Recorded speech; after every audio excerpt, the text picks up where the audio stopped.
And hi everyone, welcome to eLearnChat, where you always learn something new. And it's time to learn something new. We've got Renaldo Lawrence with us today, a good friend and guest many times. And joining me today is our good friend also and co-host, Leslie Price, coming to us from just outside London. And she's with www.learnappeal.com, soon to be learnappeal.org.uk. I remembered.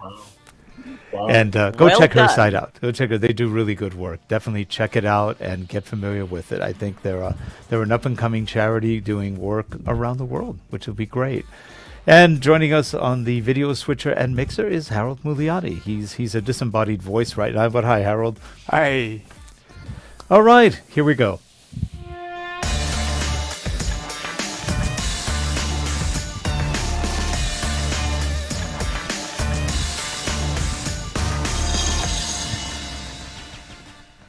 This show is sponsored by Relate Corporation at www.relate.com, your training and video partner.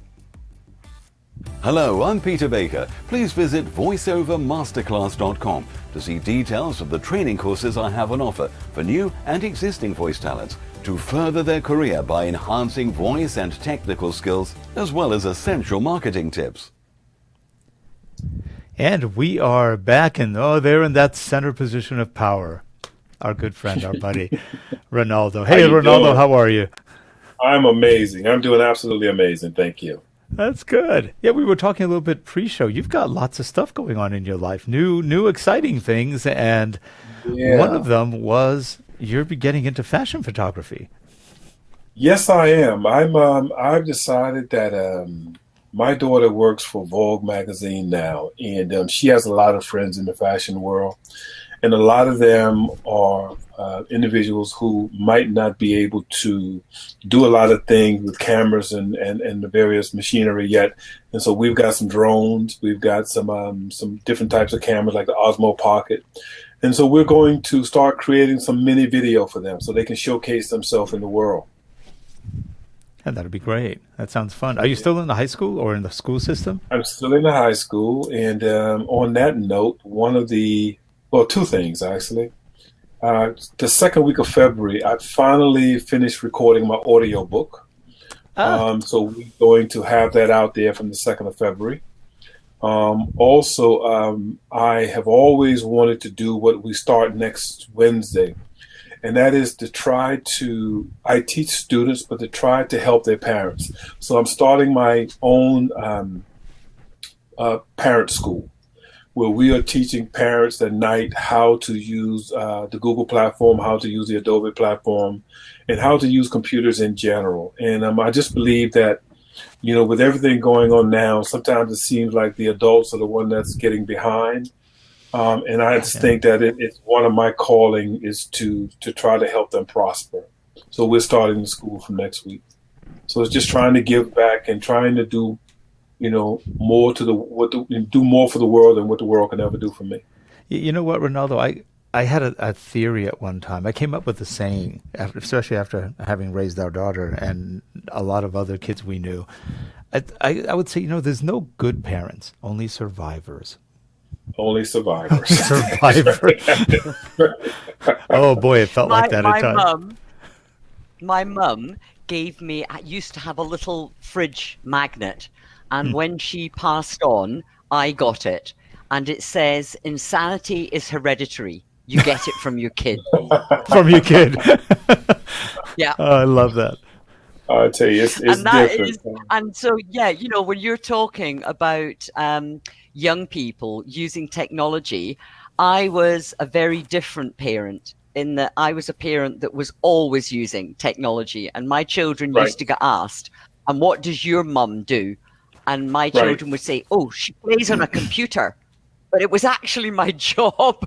But most of the kids, their parents had no idea.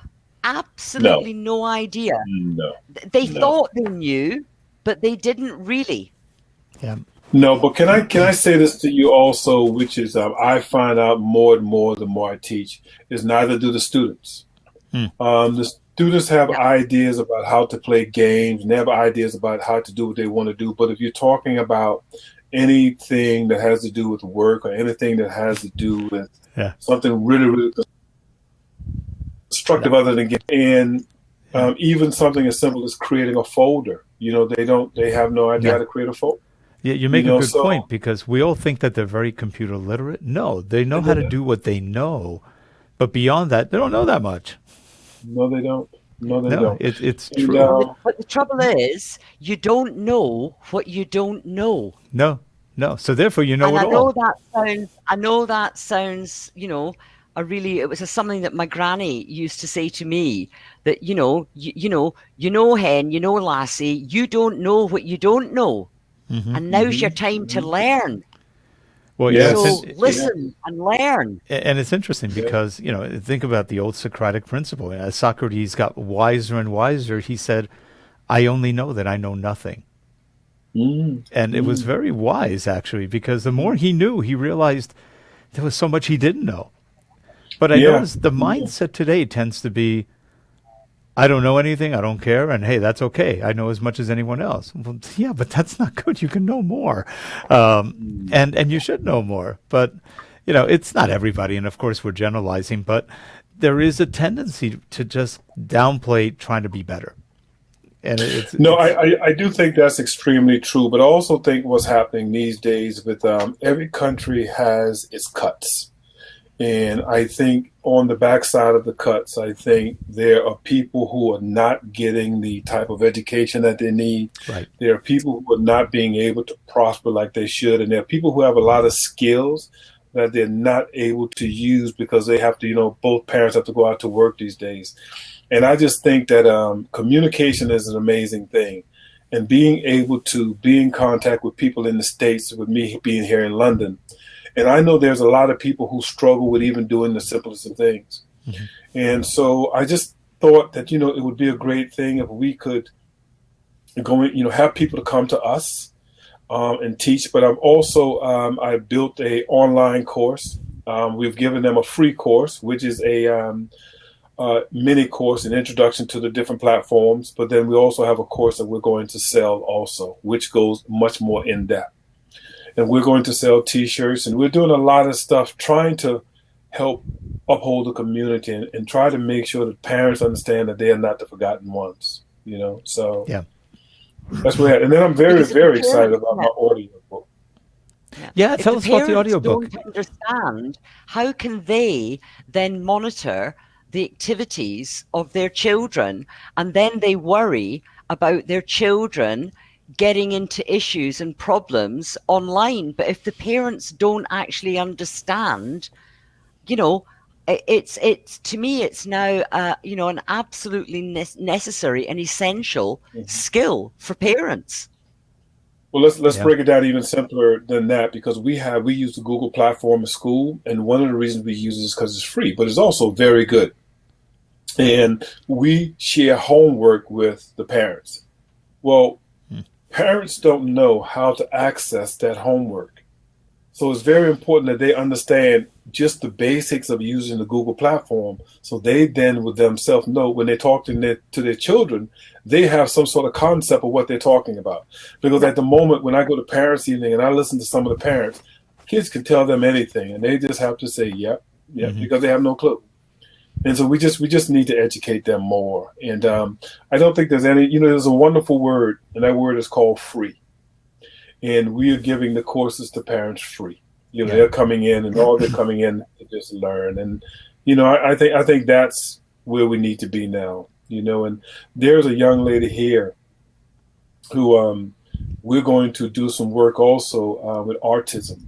There's a lot of kids in the world with autism in London, I know with autism, who are sort of being put on the back burner a lot of times. So she's an authority figure in that community. So we're going to create some courses with her also and try to educate parents about what needs to happen in terms of, those types of kids also. So it's about just educating people and giving them the opportunity to learn. Because I think the majority of people want to learn, but they're scared to ask how to do things. And it can be intimidating, the computer can be intimidating. Oh, sure. So are you going to the Bett show then? Are you going to Bett Yeah, I'm this going year? to the Bett show. I'll be there with Adobe. Adobe is Okay. going to have us there, so I'll be there with Adobe doing some work with them, and I'm looking forward to that because a Bett is one of the times you get to be around like-minded people, and you get to be around people who see things differently, and they see things that have not yet appeared. Whereas the majority of the time you're working with people who see things as they are. And, because they're trying to get through their day, they're trying to get the work done with the kids. And not everybody's like that, but I like people who will try stuff and who don't care what people think about them because they're trying to be visionaries, And I that's what Bett does for me. And I love it. Yeah. Absolutely. Bett, just for information, Rick, Bett is similar to the Learning Technology show is for the learning professionals, the corporate world. Bett is also held at Excel, so the same place in London, but Bett is for schools. Okay. I used to be very, very involved. I used to be very involved with Bett. Yeah, Bett is more for your elementary schools and high schools, and then some university stuff. Yeah, high university. Yeah. So, but it's nice. But it's become so commoditized now. It's become all about selling a lot now. Yeah. But they have some good talks there with various people from around the world, so it's quite good. I was in Dubai recently doing a talk at their Bett show, and it's funny because it's smaller, but it is so much more concentrated, and people have more of an opportunity, I think, to intermingle with each other because it's not so big. And then sometimes big is not that great, you know what I mean? But it was amazing. It was phenomenal. And any place where educators can get together and share what they know and have a little moan every once in a while is a good thing. Yep. Yeah. It's a good thing. I heard Dubai's pretty too. Nice city. Oh, Dubai's. You know what the most phenomenal thing, well, two things about Dubai, is that they have greenery that they have just cultivated themselves because they're in the desert. And the other amazing thing about Dubai is the structures that are around, the buildings and everything. It is phenomenal. And the universities, man, they don't pretty much lack for anything. There's a lot of money in Dubai.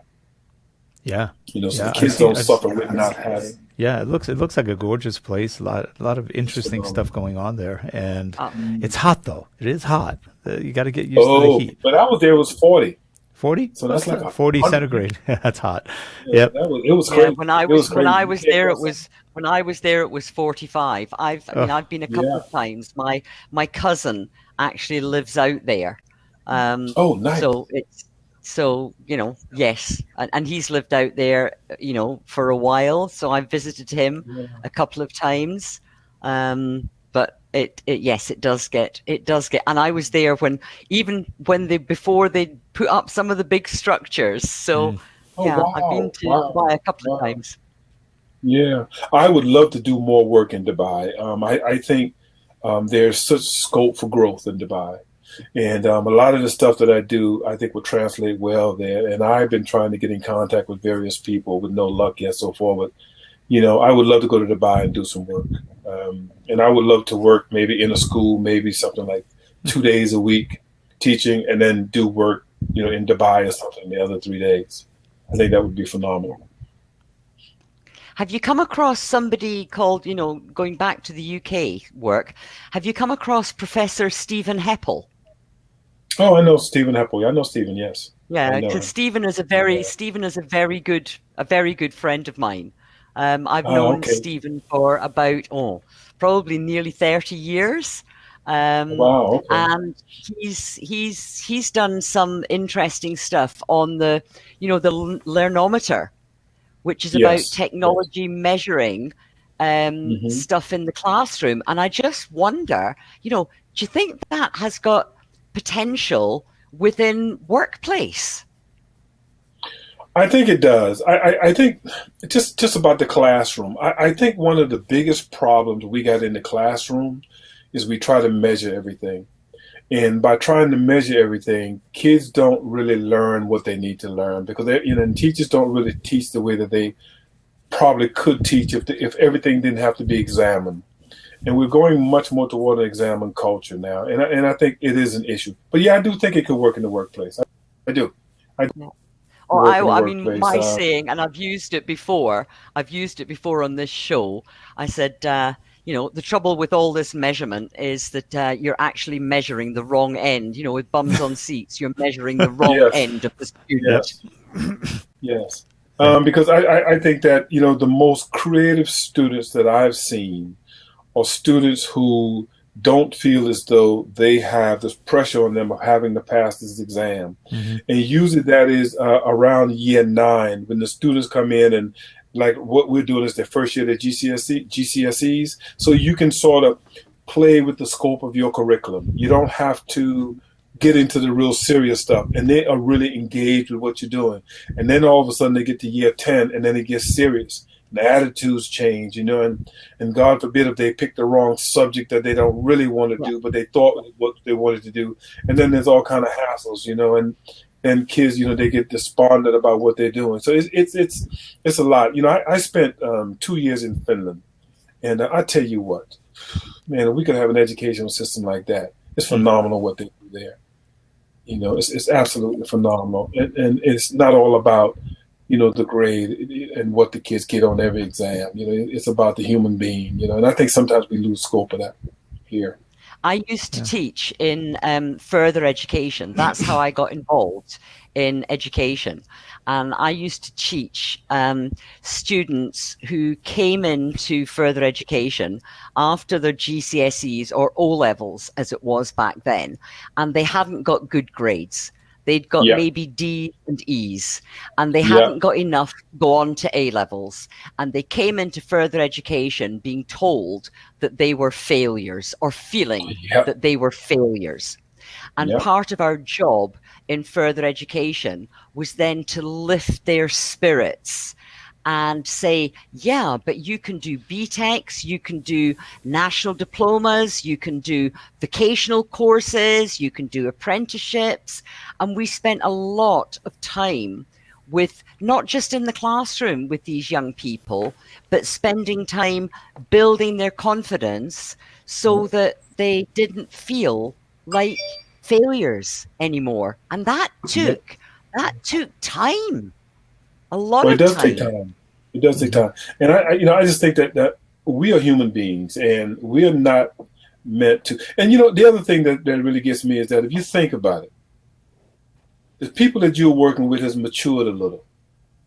And I think we put some of these kids in the deep end too quick. Mm-hmm. And they don't have time to mature at all. And then all of a sudden we expect them to remember all the stuff. And they don't remember half the stuff they remember for the exams. Once they've done the exams, it's done. There's no real inbuilt thing for love of the subject or love of what they're doing. And some of them do. I'm speaking just in general, but some of them do. But for the most part, a lot of kids I deal with, and I had a situation the other day, which was quite interesting. We were studying year 12 media. I'm teaching some media.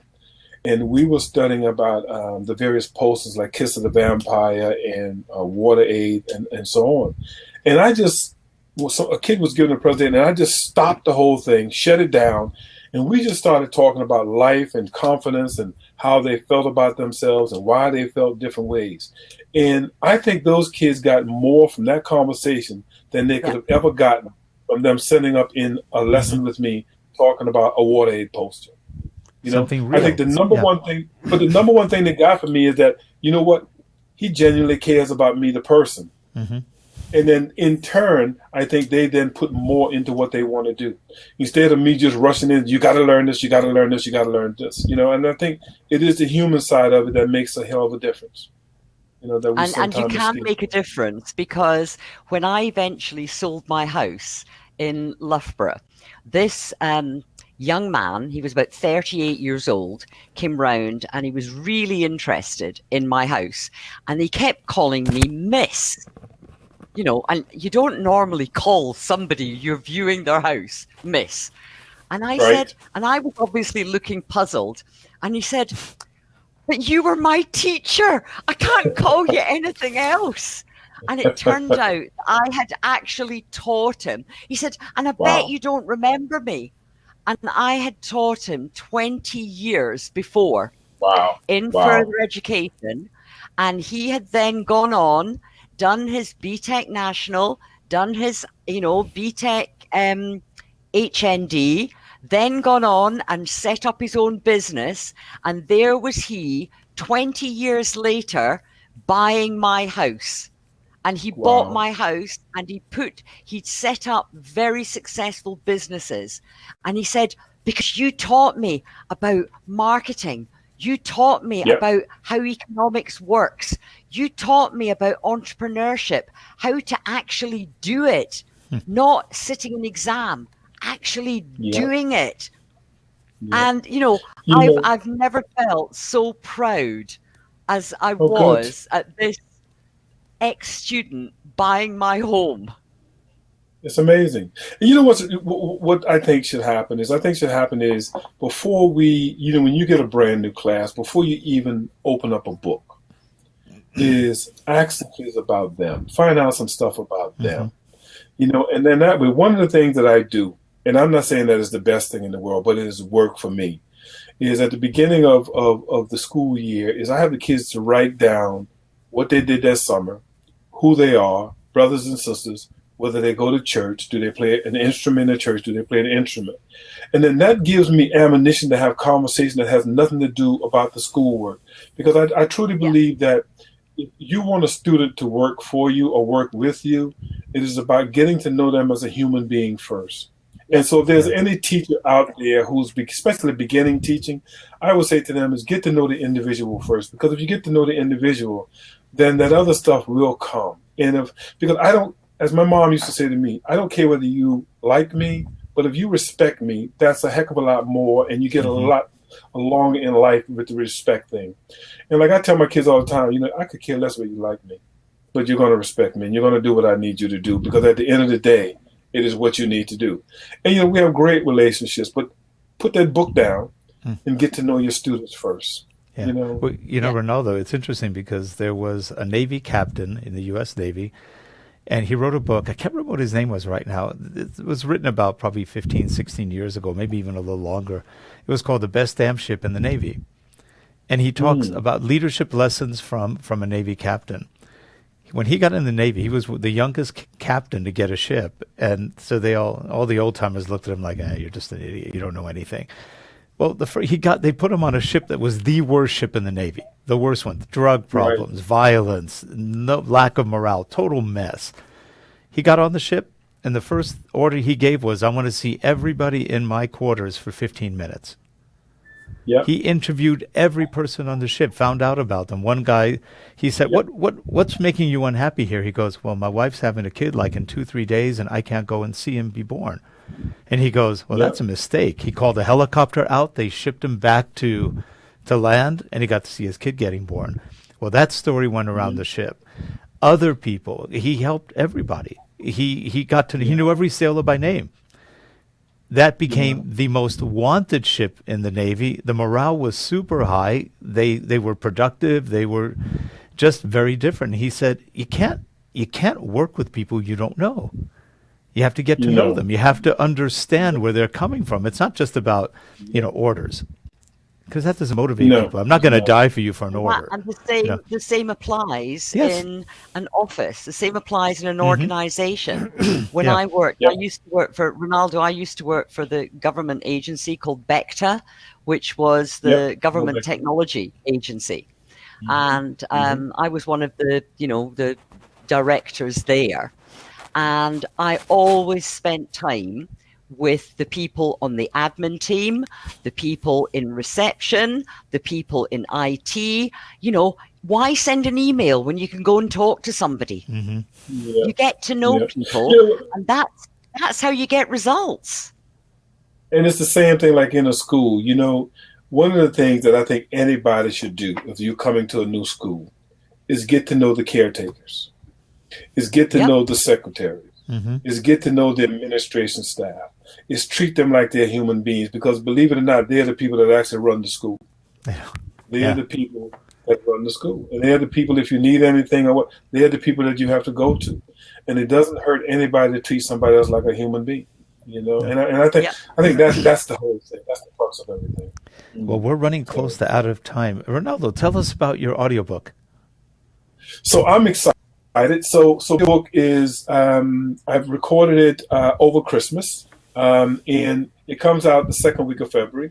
And the most wonderful thing about the audiobook is that I'll give a chance to let people hear my voice and hear me telling the story instead of trying to read and interpret what I've said or what I've read or what they've read. And so I'm very excited about it. And we've done all the chapters. And the most amazing thing to me, too, man, is my mom is 94.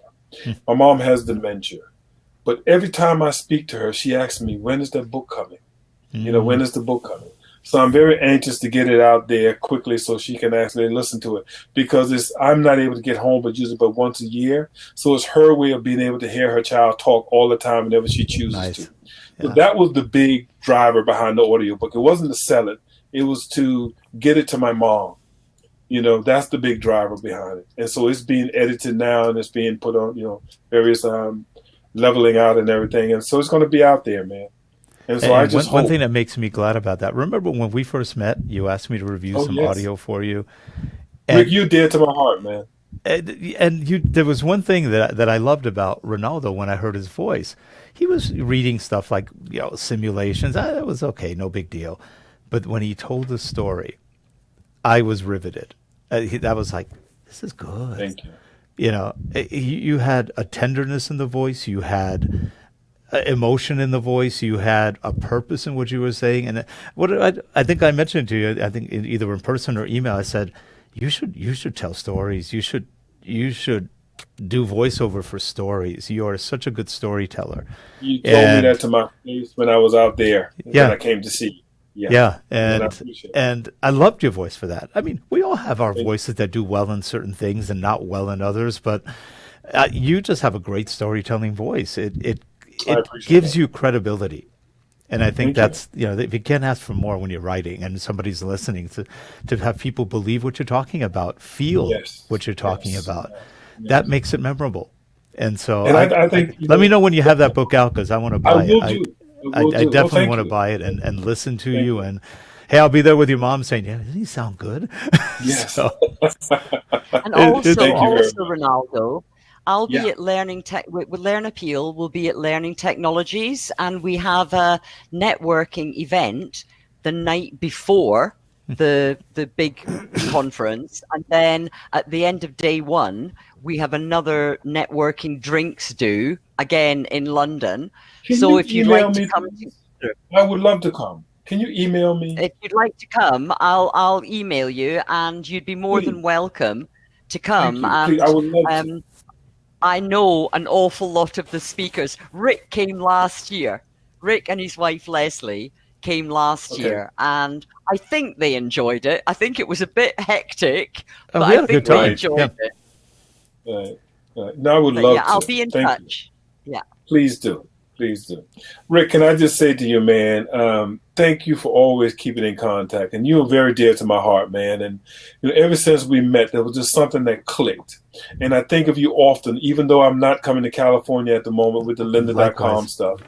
But understand this, man, that you're dear to my heart. And, you know, thank you for treating me always with respect and treating me like a human being. I really appreciate that. I really do. You're a great guy. Time. Yeah, we've met each other many times, and we've had dinners and lunches and whatever, and always a pleasure. You know, it's there's not that many people in the world I'll drop anything for. And he's one of them. So.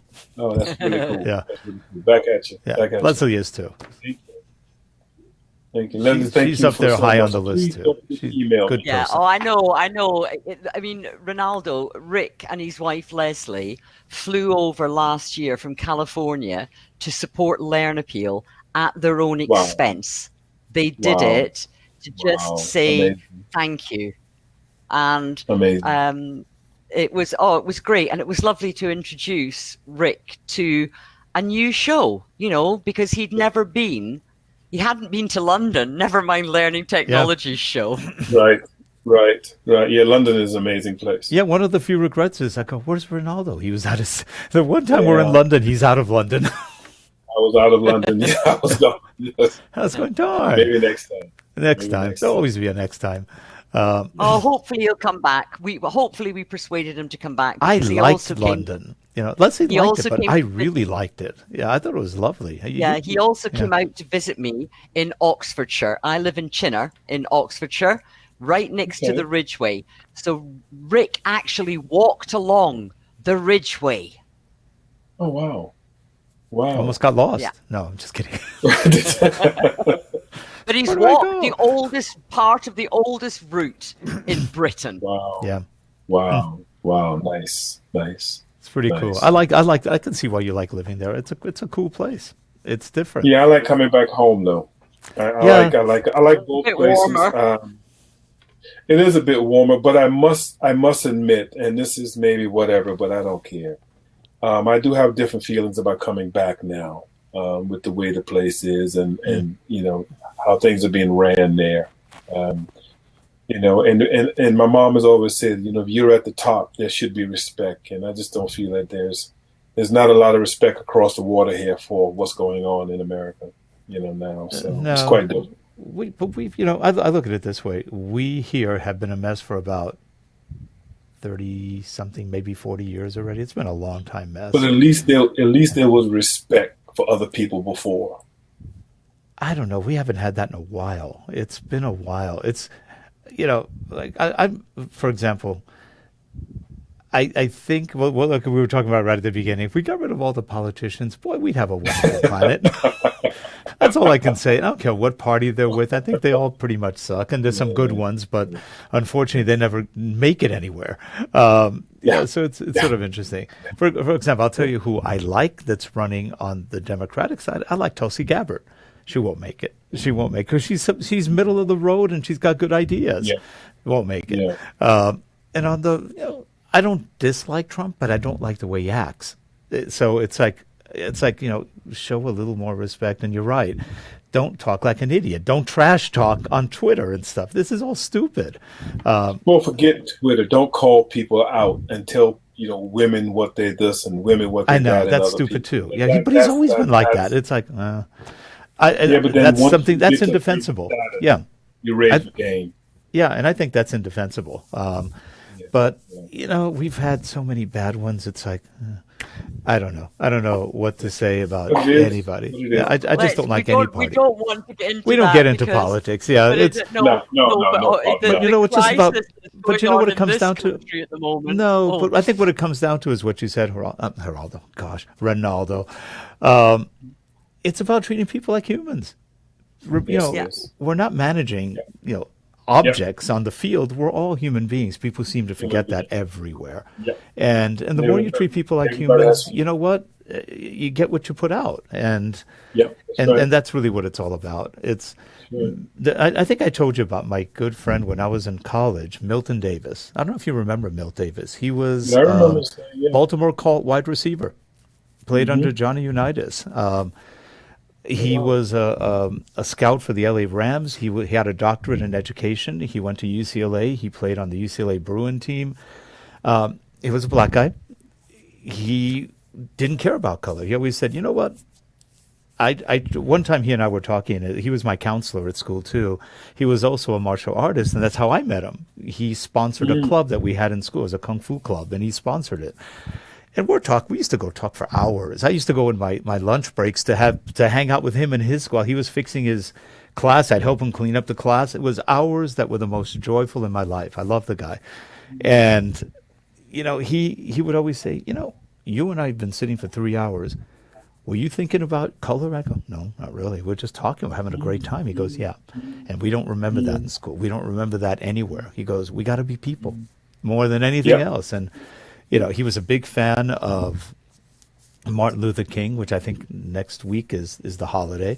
You know, he just said, you know, it's the content of our being. He goes, that's what counts. Content of your character. Color doesn't mean Content of anything. He goes, I played with people who were any color, nobody cared. We had a good time. And And that was back in he played in the 60s, I think, early 60s. I met him in the late 60s when he was already teaching, and he was a biology teacher. He was my advanced biology teacher and counselor and good friend. And I knew him all the way till he got into his 70s.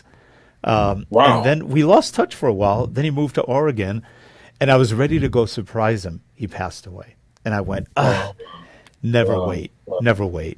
You know, No, it's like, you know what, if you right. got to go see them, it may be too late. You know, it was one of those kind of my things. My granny used to tell me from when I was very little, if you can't say something nice about somebody, don't say anything at all. Yep. Keep your mouth That's shut. right. Keep it to That's yourself. right. That's And right. that was just the way that I was brought up. So by all means think it, but you don't have to, you don't have to engage in that. No, you no. don't have to cause conflict. And it tends to lesser us anyway when we do. It does. Yeah. So, hey, Renaldo, Anyway, it's been we're a great running. time. We're well over. Yeah, we're over. I've got something to do, and I've got to get going too. But hey, it's been sure. a pleasure to Thank you so see you. I much. know it was last moment, but next time we'll give you a little bit more time to come on. Anytime I see you is great. And we look forward And to seeing you again. I will be in touch about learning technologies. Please I think it's the 12th to the 14th of February. Hey, So definitely it's go now to running that. in Go to that event, I'm- Renaldo. You'll I meet think a I'm ton on of. You might even half-time. know a lot of people there. You'll enjoy Oh, it. I'm sure he will.